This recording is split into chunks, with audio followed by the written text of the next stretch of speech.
how to choose a good topic and preparing a good research proposal in the field of economic and business management. The first speaker, Professor Dr. Muhammad Aslam HANEEF. He is a professor currently attached in the Department of Economics in the Kuliah of Economic and Management Sciences in IIUM. He received his PhD in Intellectual Parameter of Contemporary Islamic Economic Thought from the University of East Anglia, Norwich. Prior to that, he had his master's degree in Economics from University Malaya and also Bachelor of Economics in International Islamic University of Malaysia. He is currently the Director for Academic Development Division for IIIT East and Southeast Asia. He was the former Director for Center for Islamic Economics in the Kuliah of Economic and Management Sciences. Our second speaker for this slot is Dr. Yasak Amin Imon. He is an assistant professor in the Department of Economics in the same Kuliah of Economic and Management Sciences. He is Doctor of Philosophy in Economics in International Islamic University of Malaysia, Masters of Economics and Bachelor of Economics in the same International Islamic University of Malaysia. The session will be break into three parts. The first 20 minutes will be conducted by Professor Aslam. The second part will be conducted by Dr. Yasak, and the last 20 minutes will be for question and answer session. Without further ado, I would like to invite Prof. Aslam to start the session. Thank you. Right, thank you very much, Brother Zaim. Bismillahirrahmanirrahim. Assalamualaikum warahmatullahi wabarakatuh. Very good morning to everyone. Thank you very much for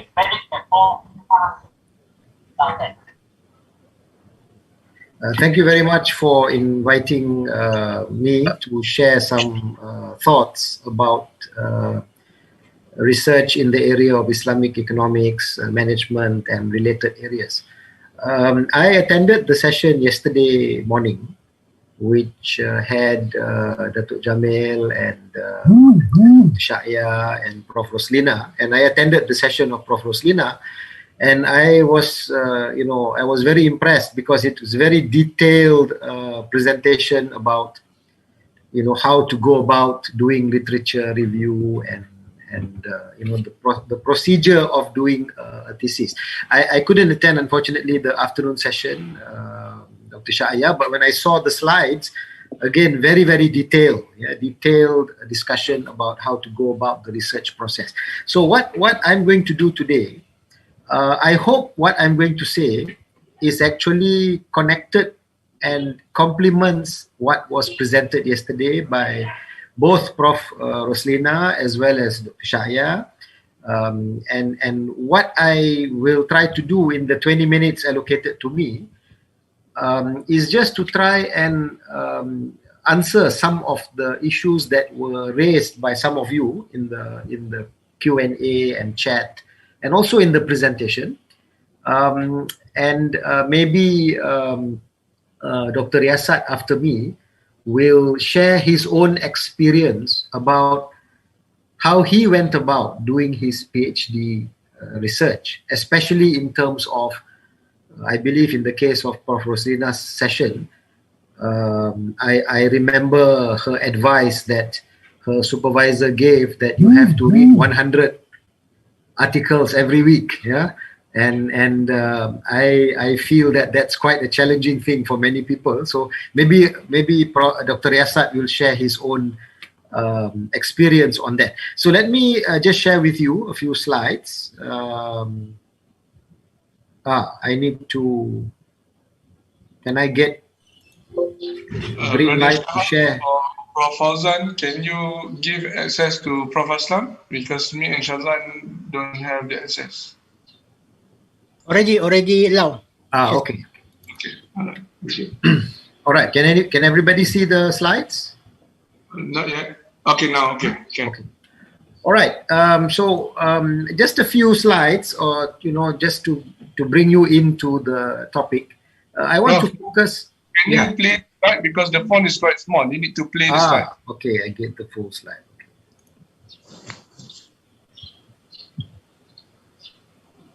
Okay.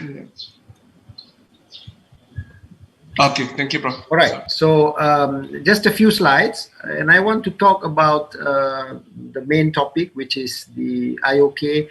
And I use the term IOK because I think yesterday you must have heard about Islamization of knowledge is now known as integration of knowledge. So it is still IOK, and the discussion about Islamization and integration, maybe we can keep for another occasion. But basically the IOK agenda and its implication for research in economics and related areas.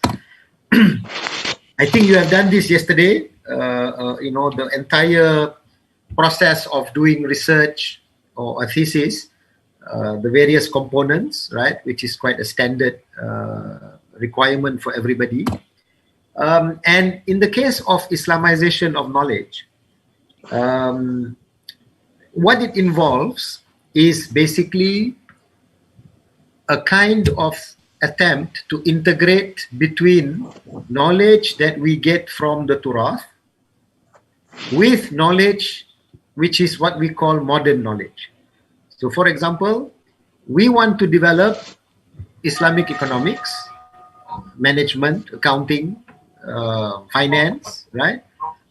In order to get this contemporary Islamic economics and management, etc., we have to consult two inputs, the Torah al-Islami and modern knowledge.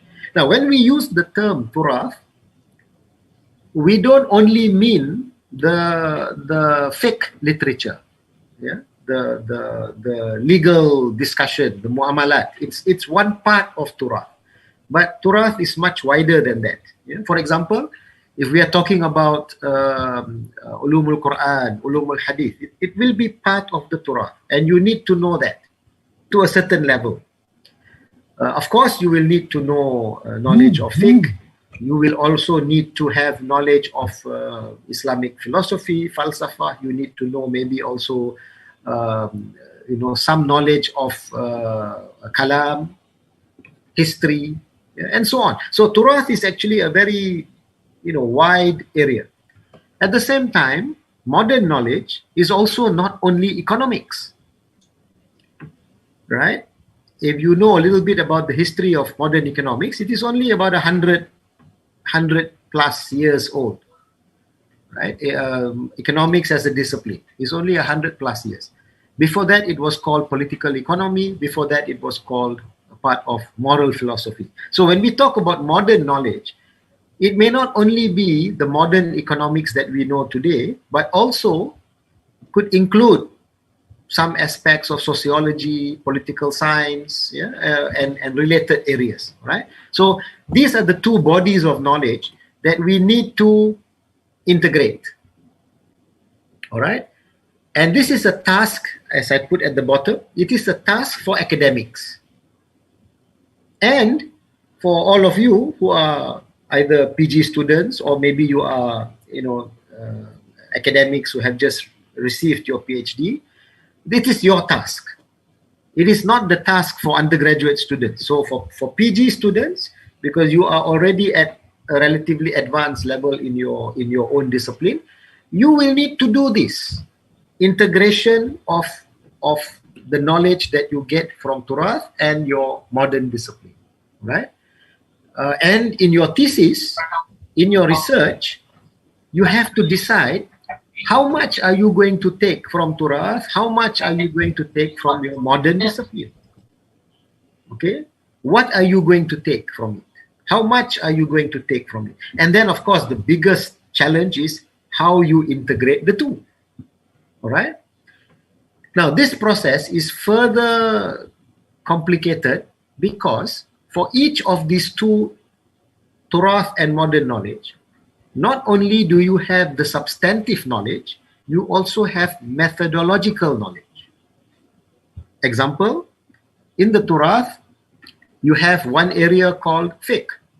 So this is the substantive knowledge, the rules and the regulations that govern muamalat and so on. But you also have to know usulul fiqh, the methodology to achieve fiqh. All right? And as we have talked about in some of the earlier writings, we have economics. So this is also a substantive knowledge, but we also have a methodology that we use to develop economics or Islamic economics, right? So every area in Turath as well as modern knowledge, it has the substantive knowledge, the economics, your theory of consumer behavior, etc. And then you have the methodology as well, all right? So you cannot just put fiqh together with modern economics, put it together and call it Islamic economics. This is not going to be integration. Yeah? It is just going to be some kind of patchwork. All right, so keep this in mind. This is what we are trying to do, whether we are talking about research topic or we are talking about your thesis. This is what IOK means. Yeah? We want to achieve the contemporary body of knowledge, and we do it by integrating the two components. Okay, so with reference to both Turath al-Islami and modern knowledge, you need to be able to refer both to revelation and to universe. These are the two main, you can say, sources of knowledge. As mentioned by Sheikh Taha Jabir Al-Alwani, we have the Quran and the Hadith in certain cases considered to be revelation. And then you have the universe. Yeah, one is the Quran and the other one is the book of nature, right? The two readings as used by Sheikh Taha. And you need to understand both these two sources of knowledge using all the means of acquiring knowledge that you have in Islamic scholarship, including, of course, the use of akal. All right? And of course, this is what makes it challenging. How do we reconcile knowledge from revelation and knowledge from the universe? So when we are developing Islamic economics, somehow or other we must be able to approach. We must be able to approach the topic in a meaningful way. Yeah. So this is a challenge. Maybe we have to have this in another session for everybody. Now, it requires knowing ourselves and also knowing others. We must know our sources of knowledge in general. So we have to understand Quran in general. We have to understand the Hadith in general. We have to understand the writings of various scholars in general. But we also need to know how these are connected to economics. Okay, and this will require us general knowledge plus specific knowledge connecting the Turath to our discipline. For modern knowledge, we need to go, as I said just now, maybe beyond just economics. We may go to socio-political economy as well. Yeah? But today, when you talk about economics, we are generally referring to neoclassical economics. And in the case of Islamic economics, what is dominant today is the Islamic banking and finance literature and industry. All of you are very lucky in the sense that, one, of course, data is very readily available. I think we saw it yesterday in Prof. Roslina's lecture. You can go to Scopus and you can get, hundreds of articles available to you, right? So you're very lucky. The second reason why all of you are lucky is because today, modern economics is really having many problems, right? They say that it is in a state of crisis. And therefore, when things are in crisis, it gives us opportunity. Similarly, we find that although Islamic banking and finance has done incredibly well in the last 30, 40 years, but it is also facing criticism from many people who feel that we need to go beyond what we have today. So it is a wonderful time for everybody, all of you, when you choose your research topic and when you want to do your thesis, that you can use the criticism that we have now, yeah, to help you choose your topic and also to develop your thesis. But we must make sure that what we do, when we integrate the two, the Turath and let's say modern knowledge, that we must be doing genuine Islamization or genuine integration, not simplistic Islamization or integration. Yeah? We keep this maybe for questions or another session. Okay, so choosing topics and approach. Now, what I realize, there are, alhamdulillah, many students now doing masters or thesis or PhD in economics, in management, in accounting. I think in Malaysia and Indonesia, it is a very growing area. Yeah? Especially in Indonesia, I think in the last 10, 15 years, so many programs and so many universities now offering Islamic economics and Islamic management, etc., etc. Okay. Now, what happens is most of the time, students will choose a topic about Muslim countries, and most of the time we choose our own country. So if we are from Indonesia, we will choose a topic about Indonesia. If we are from Malaysia, we choose about Malaysia. If we are from Nigeria, we choose a topic on Nigeria, and there's nothing wrong with that. It's good to do a topic about our country so that you can be more relevant and you can solve a certain problem. But many of the research topics and theses, they use conventional framework and conventional benchmarks. So I'm doing something on Islamic banking in Malaysia. I look at Islamic banks, I look at Islamic capital market, but the way I approach the subject, the way I look at how efficiency is measured, I use all the financial ratios, I use the existing conventional theory, just I apply to Islamic banks. This is the most popular type of research, right? This is not really Islamization of knowledge. It's important. I'm not saying it is not important. Please don't think that I'm saying that all this is not necessary. Do it, but it is not really what we would like to do in Islamization of knowledge. What we would like to do, we do a topic on a country, whether it is our own country or any other country, but we need to use Islamic framework and benchmarks. And this is more difficult to do because we don't have those Islamic framework and benchmark. This should be a priority now to promote IOK. All right? So maybe we can discuss this a bit later, maybe after Yasak presents his views. Is IOK still relevant? I think somebody asked the question yesterday. I wanted to answer, but I said no, a lot of questions. The answer is very simple. You ask yourself, is the modern knowledge that we have today, economics, management, accounting, is it acceptable? If the answer is no, of course, when we say acceptable, we don't mean we reject everything. Yeah? We're talking about, can we use the discipline as it is? Of course, the answer will be no. You have to modify, you have to evaluate, modify. Some you can accept, some you have to reject. So IOK is still relevant, very relevant today.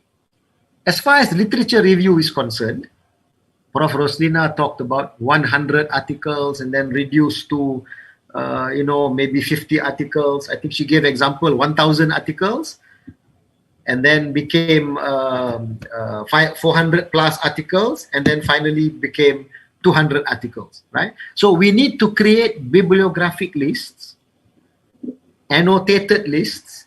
We can download all of this. We have to skim through. We have to evaluate. Now that evaluation is where our worldview is important. When you read the 100 articles, how do you know what you can accept, what you have to modify, what you have to reject? So you must have in your worldview, in your way of looking at it, you must have the Islamic perspective. And I think this is the challenge for all of us, right? As far as research methods are concerned, and I heard this Dr. Shahya's presentation in the morning, he talked about quantitative and qualitative. I have some views on this. I think sometimes, many of us, we understand quantitative and qualitative. It may not be having the same meaning now. I give you an example. Even some qualitative research is now very quantitative. They have, in 1970s and 1980s, when you say qualitative, you just mean I refer to secondary research. But today, even qualitative can be quantified to a certain degree. It has become more complicated. Yeah? So we need to relook at this. And then what I would like to propose to many of you, think about conceptual research. Most of the time at PhD level, they will ask you to do empirical work. By all means, do it.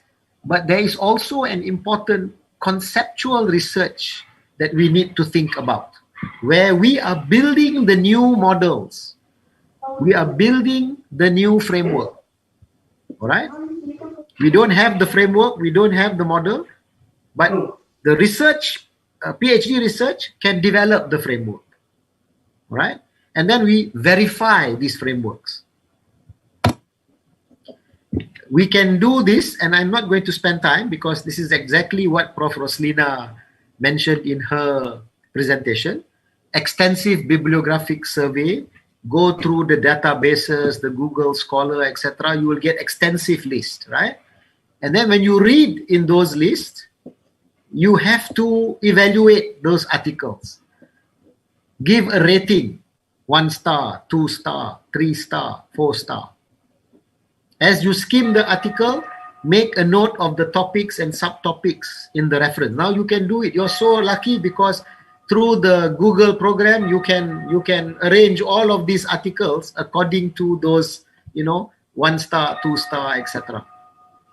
Then you choose all the 3 star and 4 star articles and references to become your main references for your thesis.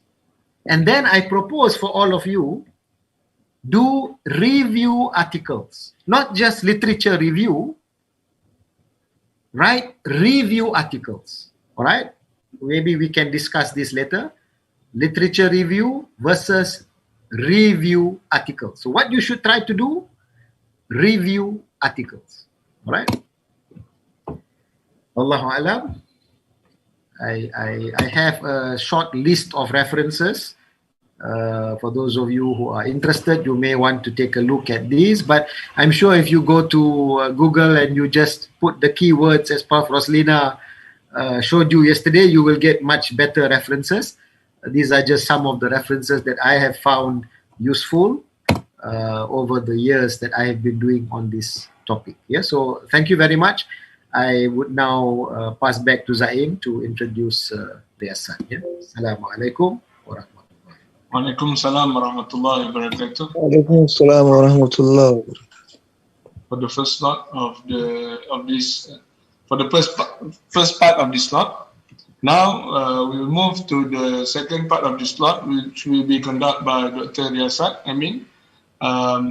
Another thing that I should mention, he is the trainer for debate and public speaking for IIUM Word and Oratory Center.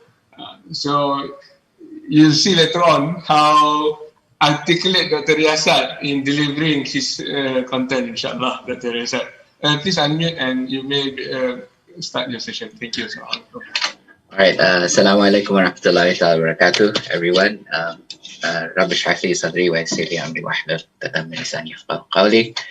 I wish you all a good morning, and I hope you have the legs to carry on listening to me after like so many speeches you've been listening to since yesterday.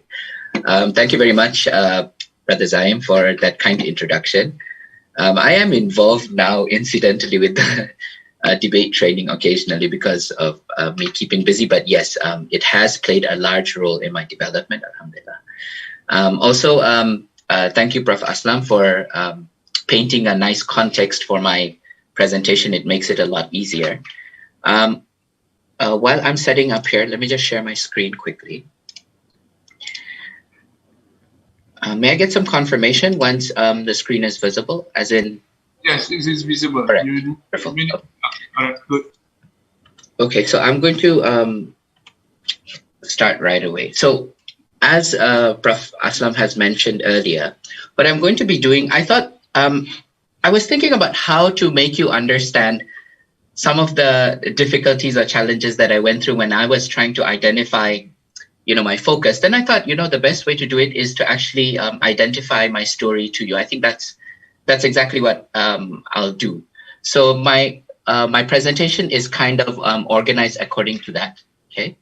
So as you can see, this will be the flow of my presentation. All right. I'll give you a bit of background. And then I'll talk about some of the enabling elements, and then we'll talk about a literature review approach, right? 2 literature review approaches, gap versus value driven. And then finally, we'll talk about building on the narrative. Okay, and I know a lot of these are very vague, but hopefully, inshallah, by the time I'm done, it'll be clear. Okay, so a little background about myself. As Brother Zaim has mentioned, I'm a product of IIUM through and through. I literally went through my bachelor's, my master's, and even my PhD program under IIUM. And as a result, I've had the unique experience of, growing up with then called Islamization of Knowledge agenda, and now called the Integration of Knowledge agenda, and under the economics program. And this is very important because, as we all know, IIUM has a very specific or unique curriculum, right? And as Prof. Aslam was mentioning, it is very important to have that kind of background. And, as I carry on explaining, I think you will understand the relevance of this background. It'll just keep coming up whether you like it or not. And that is exactly what, we mean by integration of knowledge with, other aspects, especially the central aspect of, our way of life, which is Islam. So that was my background. I remember during my interview when I was joining the faculty, I was asked by the rector. He said, Riyasat, okay, it's great, but why do you want to join, this university, or something along the lines of why should we hire you? And the answer I gave to him was that, I am IIUM's product. I am exactly, the embodiment of your ideology, right? I'm the product. If you say no to me, then, what does it mean? So I think this is very important, having the right background and, having that right mindset. Okay. So this is generally, my background. And the second thing to remember is that, I was raised to be critical of the dominant narrative. And this is not, don't misunderstand me. This is not like from day one, they're saying this is the problem of economics. Okay. It wasn't like they took a critical approach from the beginning. It was more like we learned what economics was already in high school. We understood the narrative. We know the type of thinking and the analysis.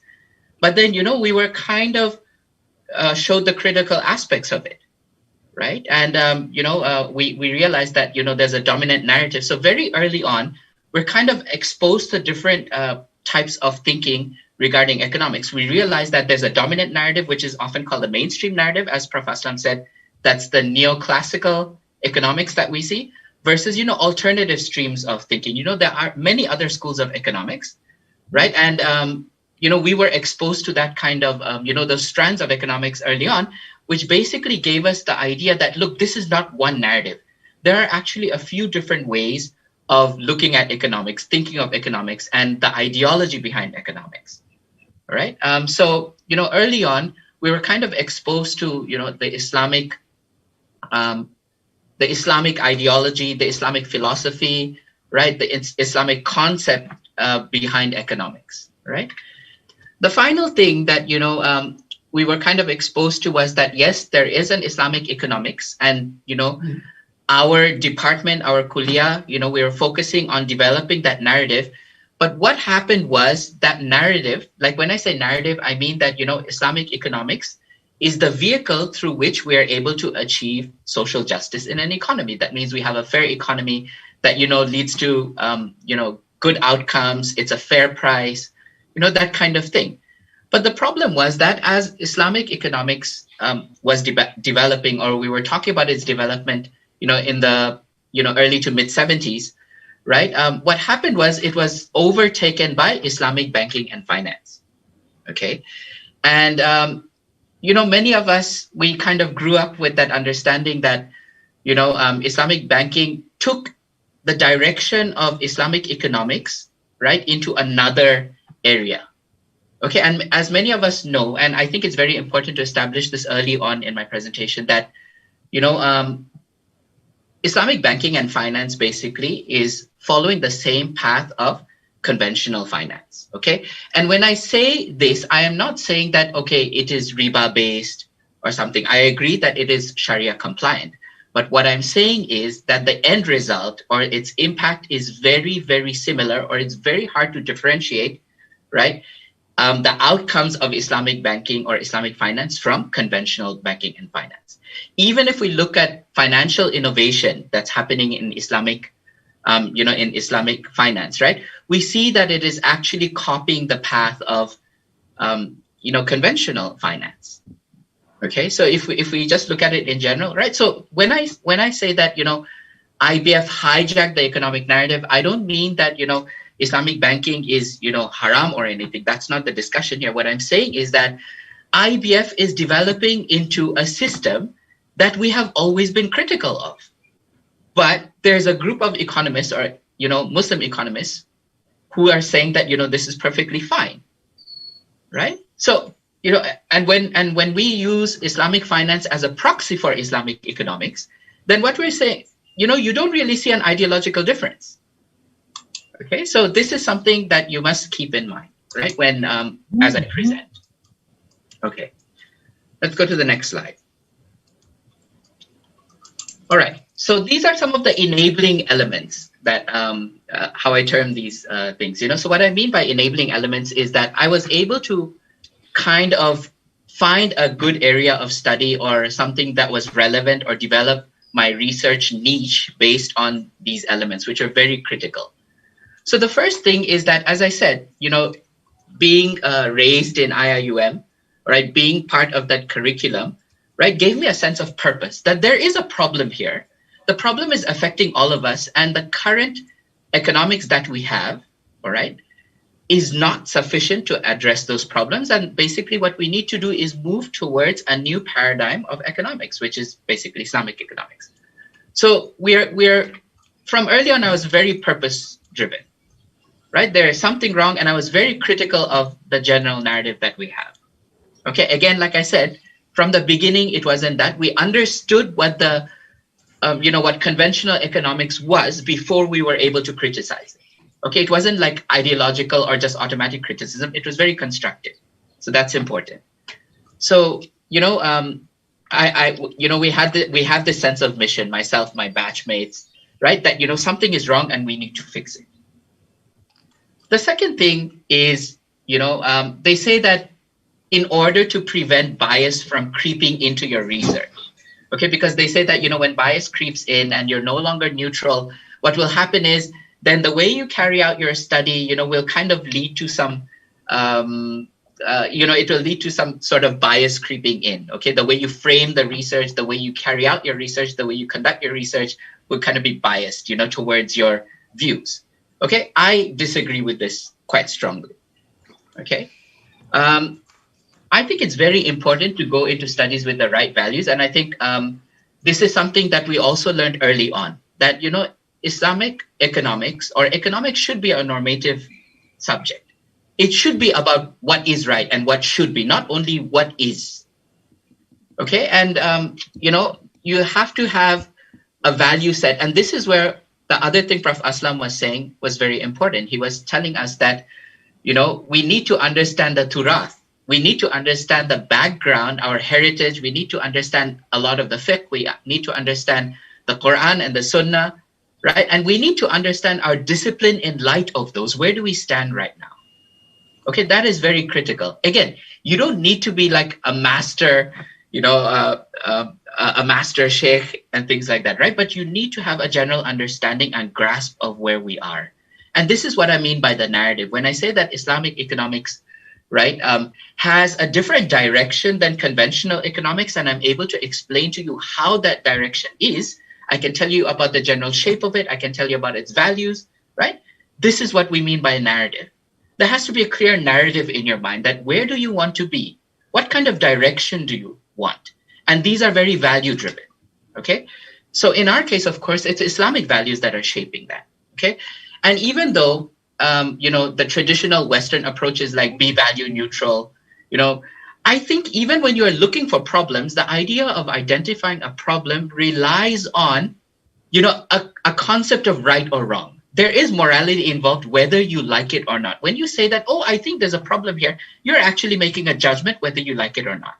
So you can call it whatever you want, but these are value driven. You think that it's a problem, okay, because something feels wrong to you, right?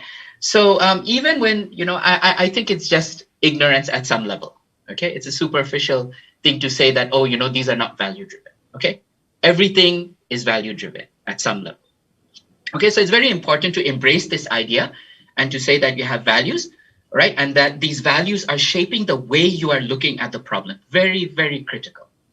If I did not do this, then my approach to my research would be very different, as you will see soon. Okay. The final thing I want to say is that I wouldn't be here right now if not for the right guidance I got.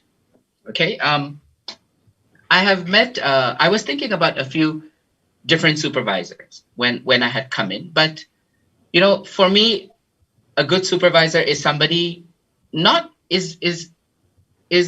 good supervisor is somebody who is willing to listen to you, okay, but again knows where that line is. They will not accept everything you say, okay, but they will also not reject everything you say based on their beliefs or their general idea or research focus and things like that. All right. A good supervisor is somebody who will encourage you to think openly, right? And will accept different narratives, even if it's against that person's personal belief. And this is so, so critical in the research process. I can't tell you how important it is. Okay. So when you are choosing a supervisor, okay, assuming that you have the luxury of doing that, it's not assigned to you. But if you believe that there is somebody, who can help your research move forward, I strongly urge you to go and have a conversation with that person about what you want to do and, what that person thinks about what, you're doing. Okay. Of course, if you're not at the supervisor stage, meaning that, you're a researcher, anyone will tell you that it is all about finding the right team members and the collaborators. The concept is the same.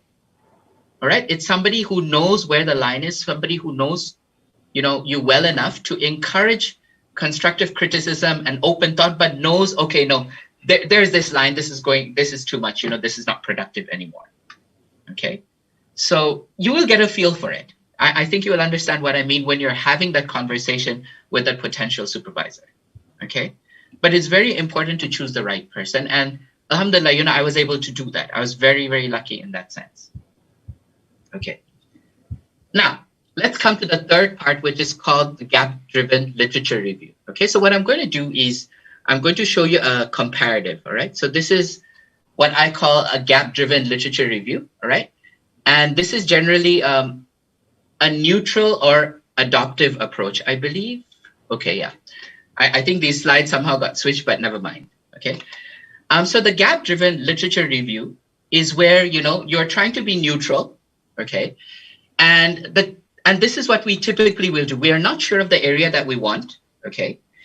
So what we will do is we're going to start looking into the literature, especially the most recent literature, and we're going to try and identify the gaps that are identified by the person who's carrying out the studies, okay?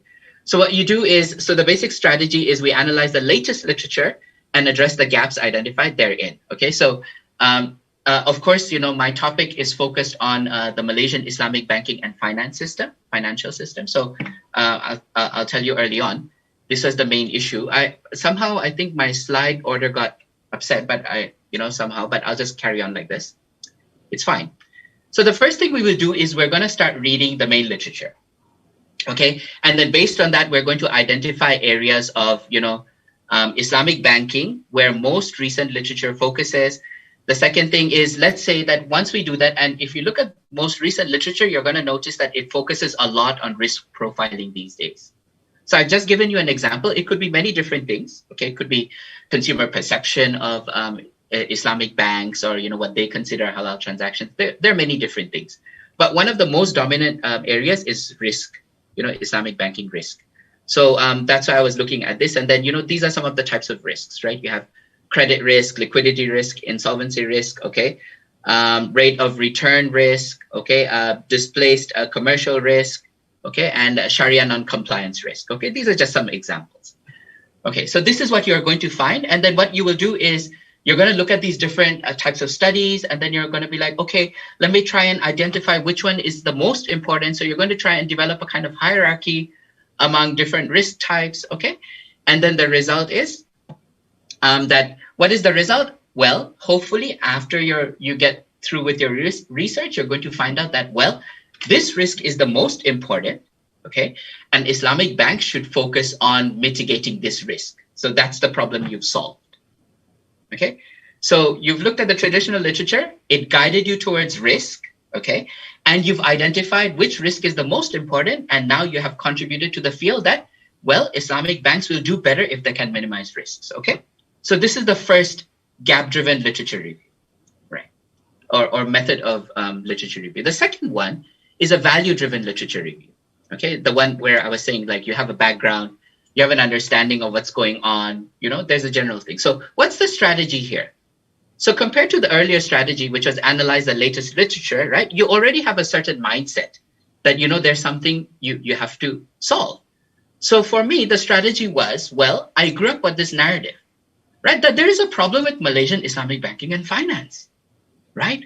Why is Islamic banking and finance not changing? Because initially when it was introduced, the idea was, yes, it will be debt-based first, okay?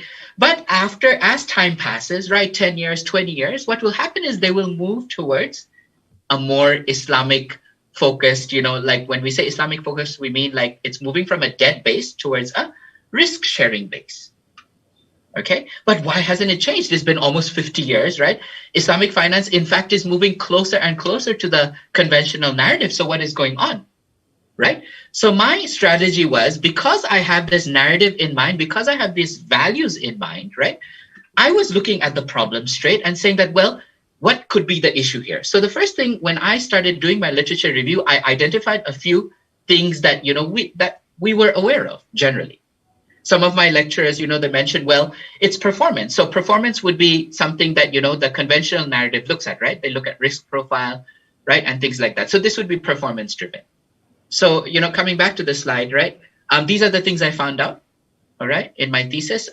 We had efficiency, we had profitability, right? Risk profile, as I mentioned.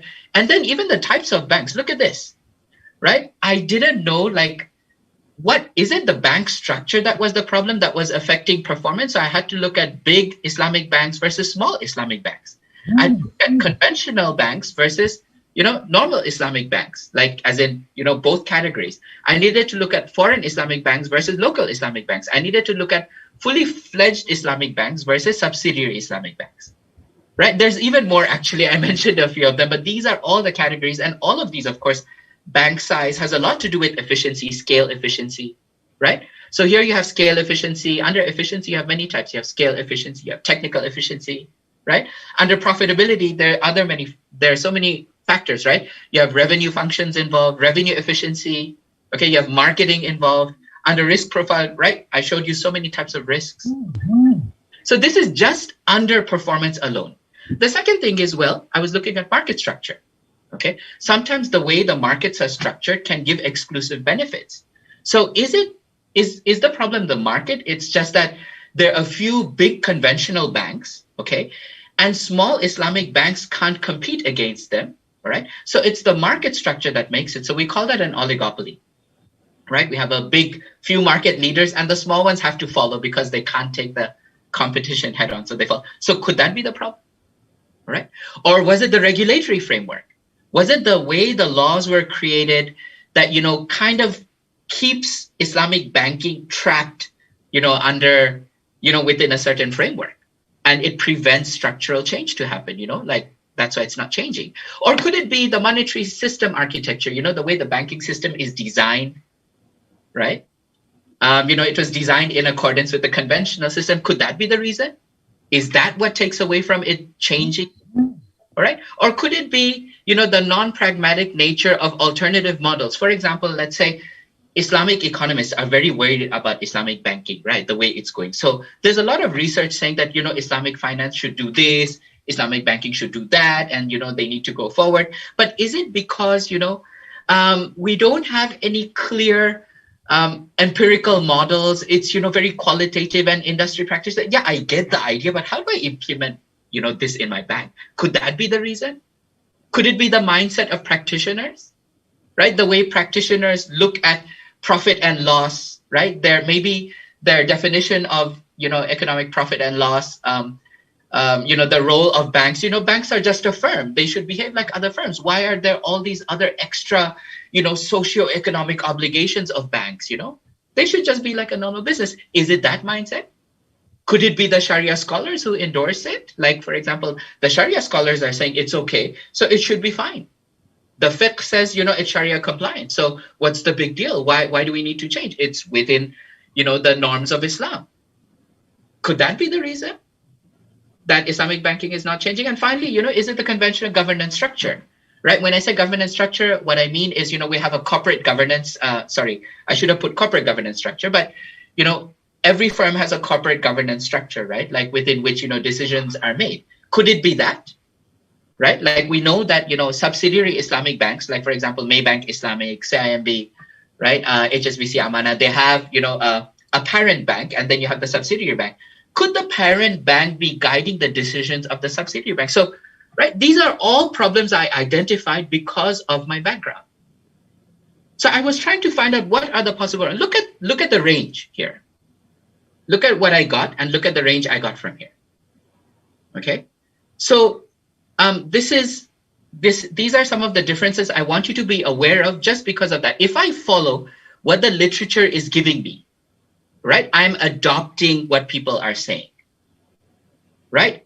This is the so-called neutral approach. As I said, there's no such thing as neutral, approach in my belief, right? But this is what an adoptive approach will lead you to. And, at the end of the day, you're trying to solve a problem. Well, you don't even know what the problem is. Okay, you're saying that, well, let others define the problem for me. That's better. They know what's going on in the industry, and therefore I will adopt, right? So this is the difference, okay? Now, what are the comparative outcomes in the end, right? Like I said, if you take the adoptive approach, or for example, the gap-driven approach, the first thing is that you have solved a micro problem, right? Remember, we were saying that, well, if everything goes well, your research will talk about how we can mitigate risk, isn't it? But so this is a micro problem. Well, Islamic banks are not efficient enough, so they can't compete. So what we need to do is make them more efficient by giving them a better risk profile tool set. Okay. And therefore, what they're able to do is they can become more profitable. They can compete better. Okay. But it did not address the bigger problem that Islamic banks are not changing. They're not dynamic. Right? And Islamic banks behave like, conventional banks, that's not the problem. The problem is, well, we're trying to make them more efficient. And the danger is that sometimes when we're solving the small problem, right, what we're doing is we're actually enabling the bigger problem. If we're making Islamic banks as they are now, if the discussion is about making it more competitive, okay, then what we're trying to do is we're actually saying that, well, we can make Islamic banks better where they are right now. So what we're doing is we're actually making the problem, well, we're not solving the bigger problem, right? We might be exacerbating the problem, okay? Now, I'm really sorry. I know that I'm 4 minutes over time, but just let me go and I'll try and speed up a bit. Okay, so I'm playing devil's advocate here, okay? And, whenever we talk about religion, what's a discussion without a devil, But I'm just joking, but the idea of a devil's advocate is, you play along and try and be a self-critic. So many people might say, but wait, come on. There are so many studies, right, which talk about, the overview of literature and stuff. So you're not really being fair here, Yasak. You're saying that, all these studies will be narrow, but they are very grand. There are also comprehensive studies, which is also true. Okay, so I'll give you an example. So here is an example of a paper that was done in 2020, as you can see, all right?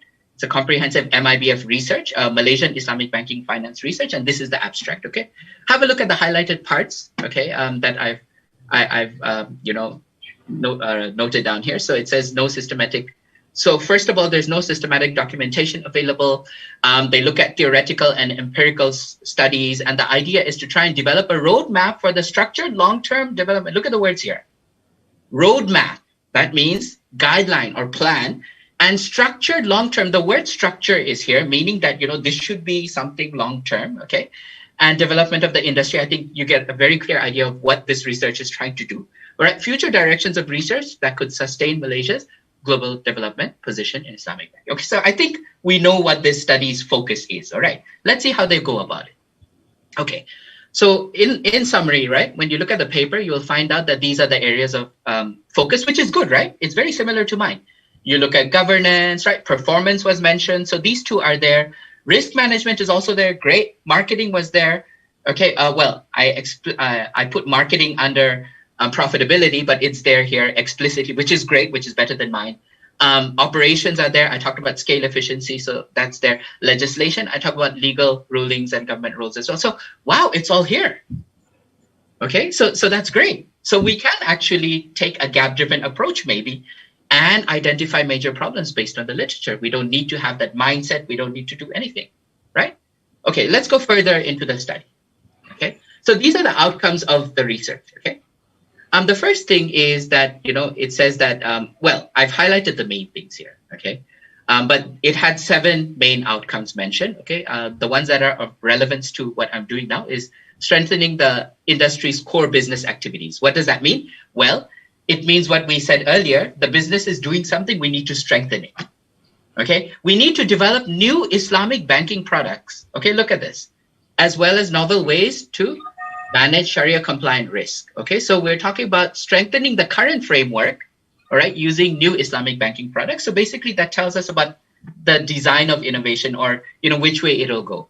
Codification and standardization of Sharia guidelines. This is okay. I think that's good. If we have better Sharia governance framework, then, I think there's better liability, so better compliance. That's great. There's no issue with this. The final thing is developing a new integrated growth sectors. Okay, so again, this one again, if you look at the study in context, I should have put something there in context as well. But it basically talks about how we need to tap into capital markets, right? We're not doing enough of going into stocks and capital. Again, if you look at all these outcomes, right? Okay, I don't want to say that there's something wrong with this study. There isn't. But I'm trying to tell you that the intention behind the study, right? Look at what came out. There is nothing, all the points are similar, right? But the results are completely different from, what I was suggesting, right? The focus, okay? Like there is nothing that suggests that we need to move towards a new Islamic finance model. It talks nothing about values. That's my point, okay? All right. So I talk about like tunnel vision, it still narrowed you down. It didn't get you out of that box. It didn't get you to think of Islamic finance in a new way. We're still in that box.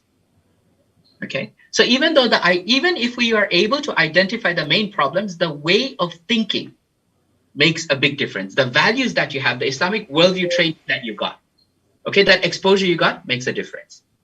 Okay. Now let's come back to what I did. Yeah. Okay. Because I didn't tell you about the results. I'll just go through very quickly, right? And I don't go much beyond the literature review anyway. So why is it debt-based? Okay, so, this is just a reminder, all of those things I mentioned, okay, right? So why doesn't it change? Actually, I found out that the problem isn't one or two of these things, okay? The problem was almost all of these things, okay? And the other issue I found out was that, when I was looking at the performance variables, like, I identify 3, right? Profitability, okay? I talk about risk, okay? I talk about efficiency, right? There is no way of finding out a causation. There's no way of finding out a hierarchy. Is it risk that causes efficiency problems? Is it efficiency that causes risk problems? Is it profitability that's affecting both of them, right? And we're talking about an industry that has been there for 40 years minimum, right? 4 decades, and we still don't know a causation. We still don't have a hierarchy. So what kind of research are we doing even at the conventional level? So when we pick issues, we're not going deep enough. That's my point. When we look at Islamic banking research and things like that, right? We don't know. We don't even know what kind of risk is more important. There is no way of identifying a causation, and that's a problem with methodology. Right? I'm not going to go into methodology, but my thesis also goes into methodology and develops a methodology because of some of these problems. All right? But finally, the issue is that, can you see the title here? Sorry, can you see the title on top? Because of all these problems, what it suggests is it's a systemic problem. There is a problem with the entire system, which is why all these things are problems. But would you ever get such insight if you did not have that mindset?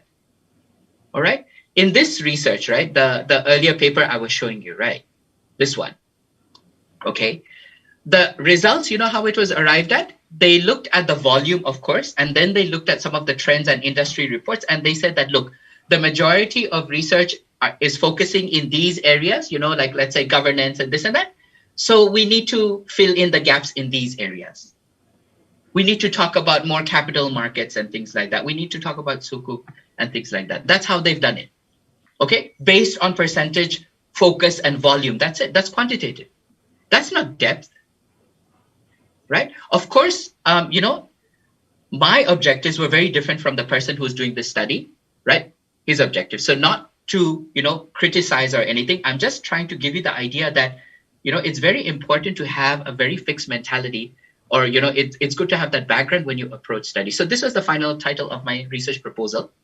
After I did the literature review, we decided to talk about the Malaysian Islamic banking sector viewed through a systems theory. And this is where I had to develop a new methodology because there was none. There was no way we can look at multidimensional things in Malaysian Islamic banking and say that this is the problem. There was no way of doing that. So we had to come up with one, right? But often we find ourselves choosing the research based on the method available.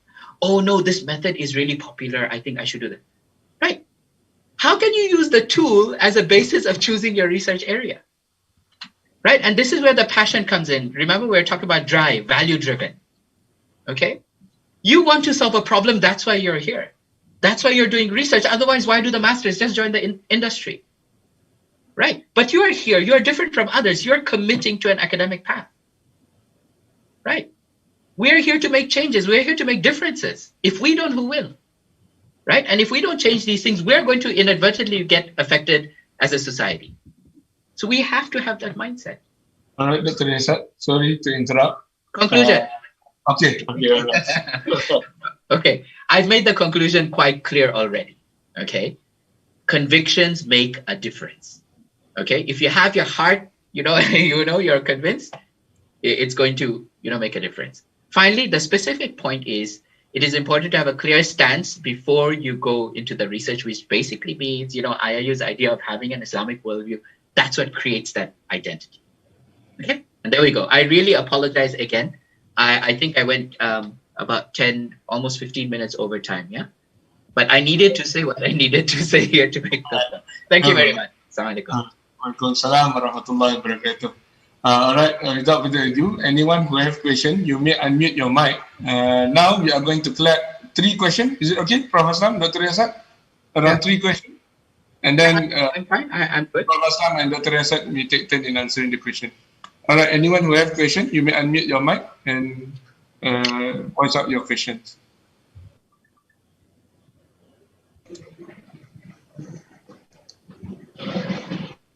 Bolehkah saya bertanya? May I ask? Yes, Sister Mamba. Please. I am sorry, Mr. Aslam, Prof. Aslam.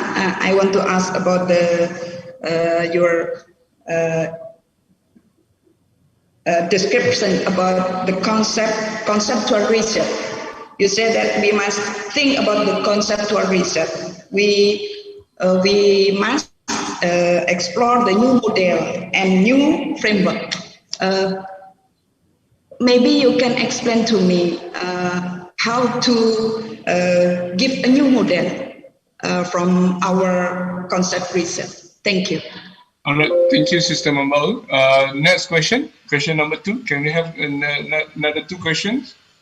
If you have any question before the speaker starts answering. Assalamualaikum. Yes, Brother Halaluddin. please. We can just propose the name of 2 or 3 professors for supervision during our research. So I want to know, I would like to ask how I can